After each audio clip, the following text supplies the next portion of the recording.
जब हम लोग किसी को मेल भेजते हैं तो गूगल में जाकर मेल बॉक्स खोलते हैं। मेल बॉक्स खोलते हैं तो उसमें हमें सबसे पहले टू दिखाई देता है। टू के नीचे सब्जेक्ट है और सब्जेक्ट के नीचे कंपोज है। तो जैसे हम लोग पुराने ज़माने में किसी को लेटर भेजते थे, चिट्ठी भेजते थे, तो उस समय हम लोगों को पाने वाला जो होता था उसका एड्रेस लिखा जाता था टू के सामने। सब्जेक्ट अगर कोई एप्लीकेशन देते हैं तो उसमें सब्जेक्ट लिखा जाता है ना, जो सब्जेक्ट रहता है विषय वस्तु वो लिखा जाता है। और कंपोज जो है कि कंपोज में जो मैटर होता है वो उसका पूरा डिटेल्स लिखा जाता है ना।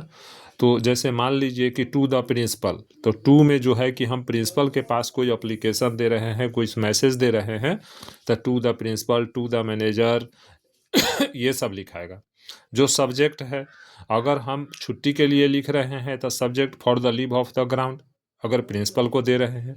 अगर मैनेजर को दे रहे हैं छुट्टी के लिए तो उसमें भी लिखेंगे for leave of the ground.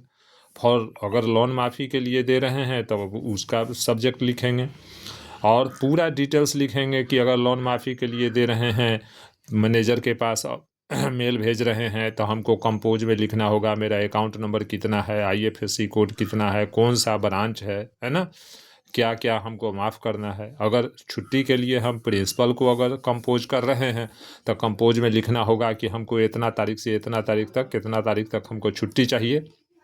वो छुट्टी का पूरा डिटेल्स रहता है ना, कि इतना तारीख से अमुक काम के लिए हमको इतना तारीख से इतना तारीख तक छुट्टी चाहिए, है ना।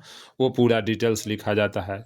डिटेल्स लिखने के बाद अब जैसे टू है तो टू पर जो पाने वाला व्यक्ति है, जिसको मेल जाना है, उस व्यक्ति का ईमेल आईडी हम लोग टू की जगह लिखेंगे। सब्जेक्ट में सब्जेक्ट लिख देंगे, कंपोज में पूरा मैटर डिटेल्स लिख करके।